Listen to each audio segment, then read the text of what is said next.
Hi everyone, my name is Ramen and this is Victor. It's a great pleasure standing in front of you. Well, no, actually I'm saying all this because of the script. It's not a great pleasure at all. But anyway, today's debate topic is students should take part in extracurricular activities. You can see it on the screen. It's formulated as a question.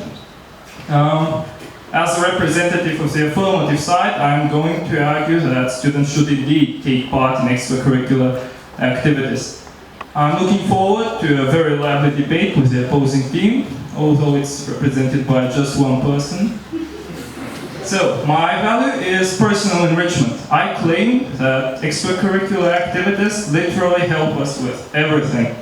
My first argument is that they teach us different life skills. For example, if I hadn't participated in the debate in the BFL tournament, I wouldn't have the courage to be standing here in front of you and give introduction to this ceremony. Then my second argument is that it's fun because you travel to different places around Bulgaria and even outside Bulgaria, and you meet a lot of new cool people. Then, my third argument is that it makes you famous. You'll be published in our e-magazine, Asimedite, which is by far the best e-magazine in the school, and everyone should follow it. And finally... Wait, calm down. Do you know what's happening at school? Go to asimedite.1.org. Do you know how your classmates or friends from other classes did in the competition? Go to asimedite.1.org. Or do you want to serve the net just for fun? You guessed it! Go to asimedite.1.org.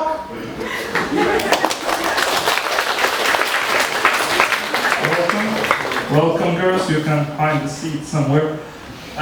Thank you for this advertisement. This sounded like my non-premium Spotify account, but that's a different story. And don't forget that there is also another benefit from taking part in such activities. It is a financial benefit, since money is always so important.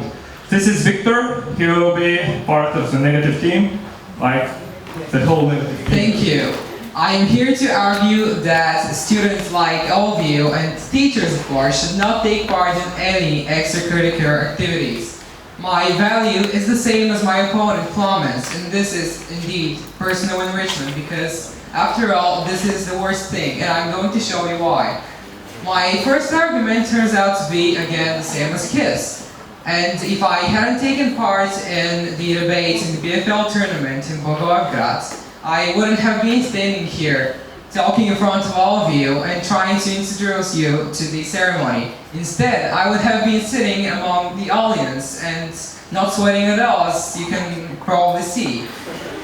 My second argument is once again the same as my opponent's. If you take part in Olympiads and other similar activities, you will eventually end up in our e-magazine and get famous. But do you want that? Do you want people to know that you're not only a diligent person, but also... Do you know what's happening at school? Go to asimedite.org. Do you know how your classmates or friends from other classes did at the competition you couldn't go to? Go to asimedite.1.org. Or probably you want to serve the net just for fun. You guessed it! Go to asimedite.1.org. But also active outside school. Well, my third argument is, I don't know for which time, the same as my opponent's. And this is indeed that it is fun, because who likes having fun anyway? Who likes meeting new people, making new friends, and going to many places and events? I bet the same people that don't like staying, that like staying at home and never practice their skills. I am going to end this debate by doing a small summary of what we just said. It will be just a few sentences of a conclusion. Well, money ruins people, it brainwashes them. Then why do we need golden medals and trophies? Thank you.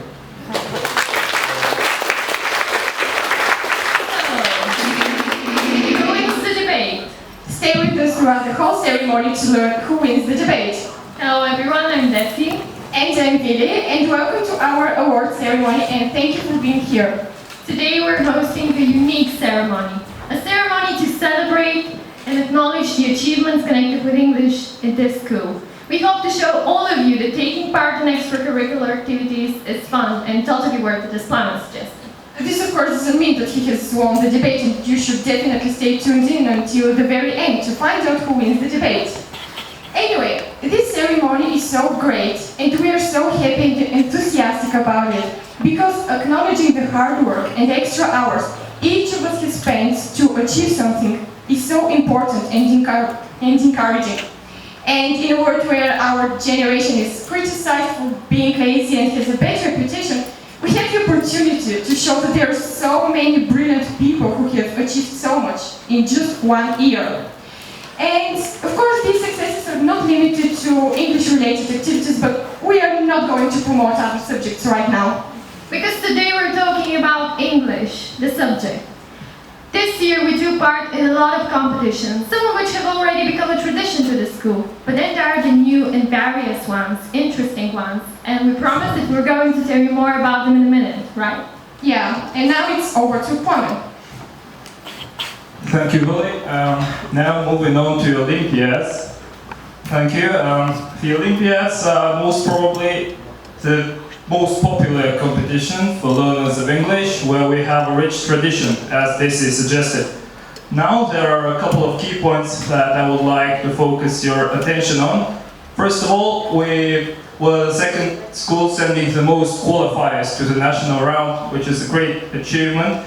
And also you can see this from the table, but we sent all the qualifiers from the region to the national round. Of course, this only refers to the categories where we had students. But yeah, you might be wondering, what about the nota bene? Well, that's so unprofessional of me not to mention it, but I'll come to it in a minute. Now, calm down.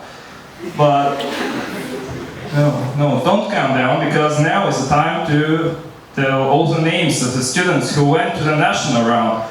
Firstly, we have Marina Teneva from 10A. Then we have Diana Teneva, and Mia Kondo, and Denis Antonov.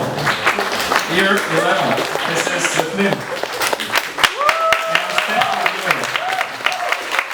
Year 12, we have Maria Luisa Kolova, and also Tina Belko. Now, then again, let's give them a big round of applause, because this is what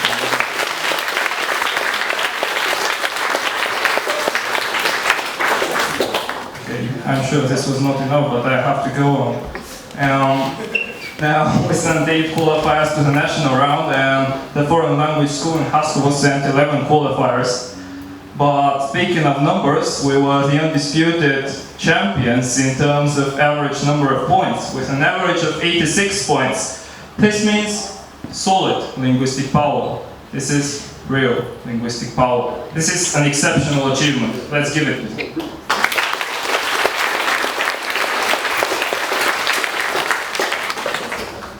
Now, I have made this extra effort to prepare some more statistics. First of all, at the national round, 12 schools participated in the year 10 category, and of course, we sent the most qualifiers, the 4 people I just mentioned. And as far as year 11 and year 12 are concerned, we were ranked second, sending the most qualifiers. 18 schools took part in the year 12 category, and 19 schools took part in the year 11 category. This is incredible.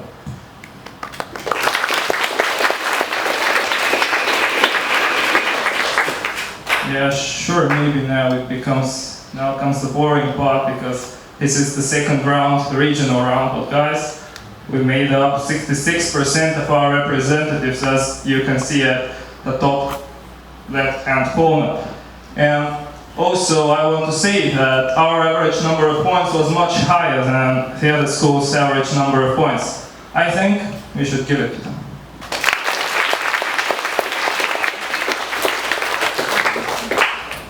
Well, now, nothing much to say about the first round, really. Only that 180 students attended it. This is 15% of all students. You can see it on the table, and really speaking for myself, it's highly inspiring to be in the same school with you, with such incredible students. About the 8th graders and 9th graders, don't be discouraged, guys. It's not that important, you didn't have qualifiers. I saw some really impressive results and we're expecting great things from you. Congratulations to all the Olympic competitors. Wasn't there also another type of Olympiad, the multilingual one, wasn't it? Of course, there was.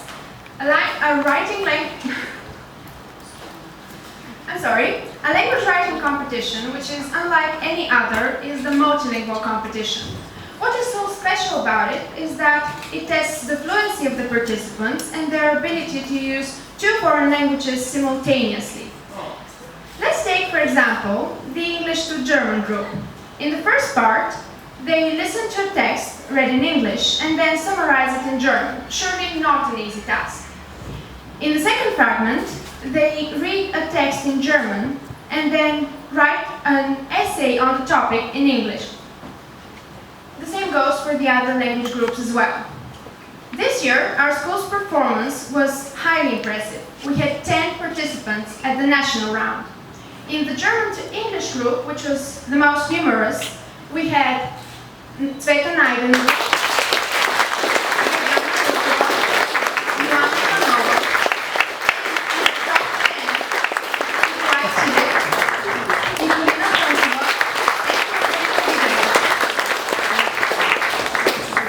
In the French to English group, we had only 1 student, but his result is excellent. He finished runner-up. Congratulations to Atanasi Ronov.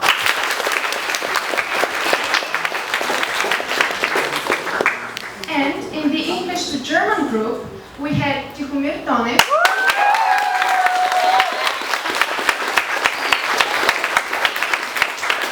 Our big winner, Mia Kondeva.